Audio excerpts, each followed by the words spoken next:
Hello everybody, in this video I will help you with your prelim exam preparation. I will discuss 2024 Gauteng Prelim Paper 1 Question 8. This is the question. It counts 15 marks, therefore it shouldn't take you longer than 15 minutes in the exam. My advice to you, why don't you pause the video and quickly attempt the question yourself and then come back to the explanation. 8.1. If f of x is equal to negative 2x squared plus 3x, determine the derivative of f from first principles. Now, first principles, this is the formula that you're going to use. Remember, this one lives on the formula sheet if you don't know it off by heart already.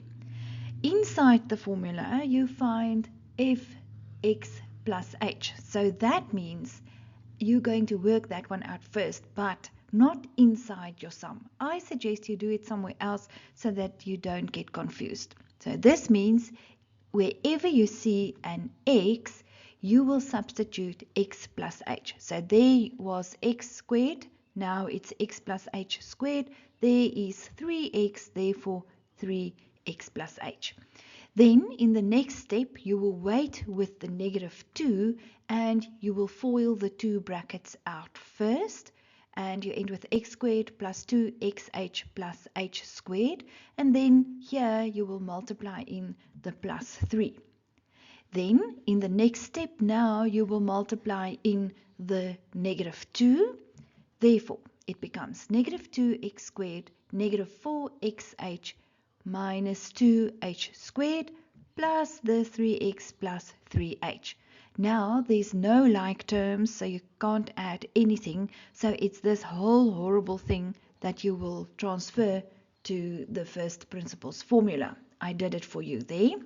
And then on this side, there is the minus because there's a minus in the formula. And then this is f of x as you saw it in the question. And there is your f of x.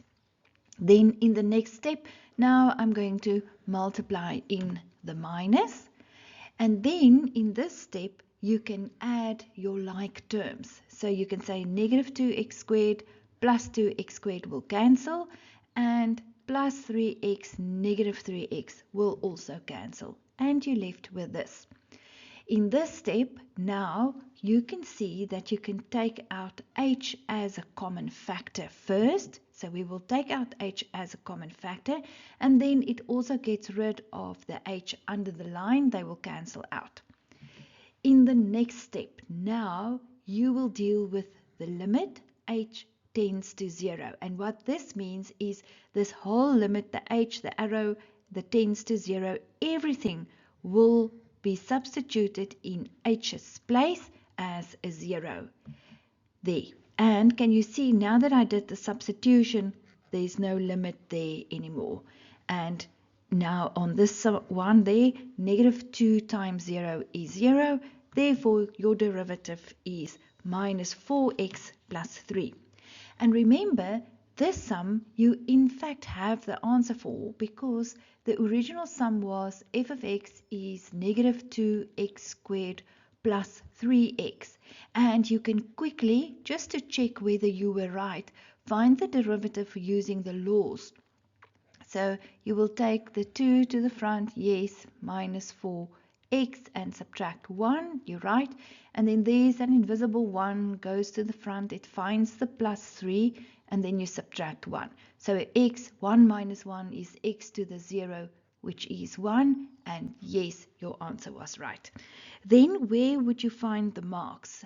For substitution into the correct formula, for your simplification up to there, for your factorization, and for your final answer.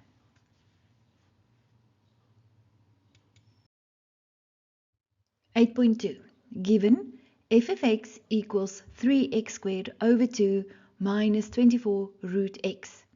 Calculate the derivative of f and substitute 9 in x's place. Now, first of all, if you have watched my videos on calculus, you will see that there's a little thing I always tell the students.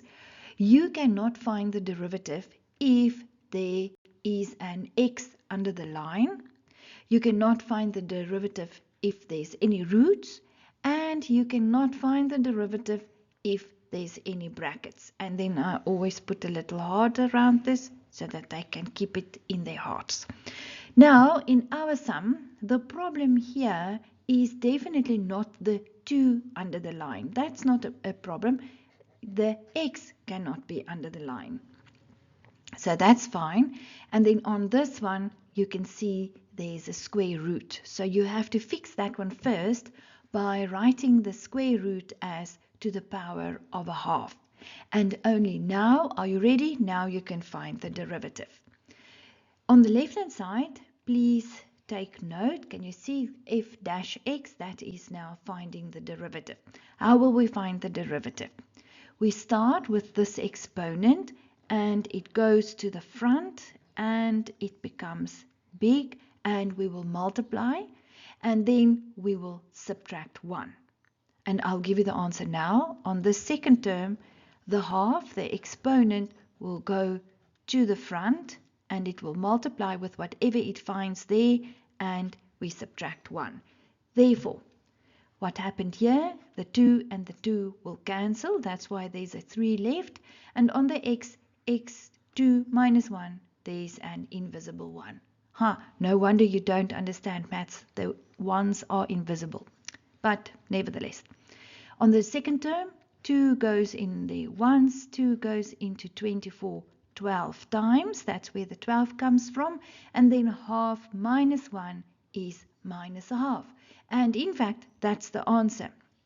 But now the question also wants us to find the derivative of f of 9. So now that means, there's the sum. This means everywhere where you see an x, you will substitute 9. So in goes 9. And then 3 times 9 is 27 minus, and then this thing, I didn't even think about it. I substituted into my calculator, and then the answer was 4, and then 27 minus 4 is 23. Where's the marks? The marks are for writing root x as x to the half, for finding the derivative, and final answer. 8.3. Now usually this is the question where they want you to find the equation of the tangent to the cubic function. But now this one doesn't ask that, but it's exactly the same process that you will follow. They tell you a function g of x is equal to ax squared plus b over x has a minimum value at x is equal to 4. The function value at x is equal to 4 is 96. Calculate the values of a and b. In this one, they're testing all your knowledge. Now let's see. A function g of x has a minimum value. Now a minimum value means the derivative equals 0. Maximum, minimum, derivative equals 0. If you only find the derivative, you find the gradient of the tangent.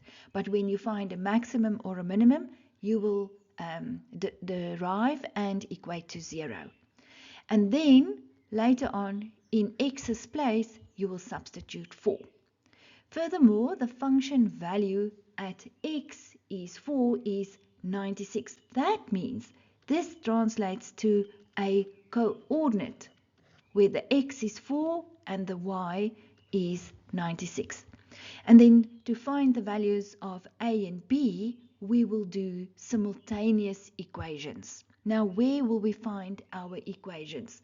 The first equation is, it comes from this part where the function g has a minimum value. So there's your function g, and when you find the derivative, okay, wait, you cannot find the derivative when x is under the line. That's why I wrote it as x to the negative 1. Now in the next step, I'm going to find the derivative and I'm going to equate it to 0 since it's a minimum value. So for the derivative, let me show you. You will start with this 2. It goes to the front and it will multiply there, and you subtract 1. You go to the -1, it goes to the front and you subtract 1. So that horrible thing becomes 2ax, since 2 minus 1 is 1. And this plus changes into a minus, and then -1 is -2. And can you see I equated the thing to 0 since it's a minimum value. So now you end with 2ax minus bx to the -2 equals 0. And then what I did here, I wrote the x squared under the line because I didn't like it negative.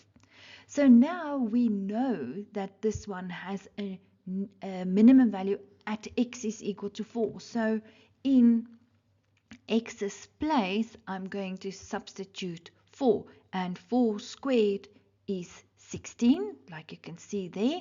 And then what I did was I multiplied right through by 16, and you end this, the 16s will cancel, and you end with 128a minus b is 0, and I will make b the subject of the formula. So 128a is equal to b, and you label this one number 1. So there's your first equation. The second equation comes from the second part of the question, where it says the function value at x is 4 is 96. So this is the coordinate. So now you take the original function as it was given, g of x is equal to ax squared plus b over x, and we're going to substitute this coordinate. In y's place, remember g of x is y, you will substitute 96, and in x's place, you will substitute 4. And then 4 squared is 16.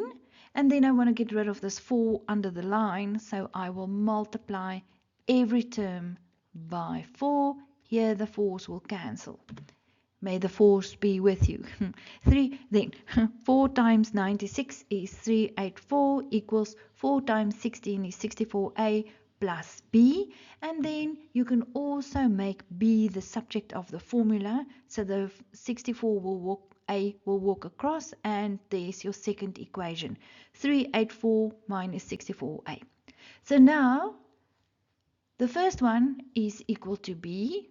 The second one is equal to b, therefore we can equate them, and we end with 128a is equal to 384 minus 64a. Let the a walk across, it becomes positive. When we add them, 192a is equal to 384, divide by 192 both sides, and a's value is 2. And then we need a value for b, so I chose number 1. It's easy. In a's place, now I will substitute 2 and b's value 256. Now where's the marks? First of all, the marks are here where you found the derivative and equated it to 0. So there's 2 marks there. Then your first equation, all that work for 1 mark, and your second equation, and then the value for A and a value for B. Click on the video in the left-hand corner to take you to question 9 of the Gauteng 2024 prelim paper. And then you will also find that I added the playlist on calculus for you. Thank you for watching my video. Please like this video.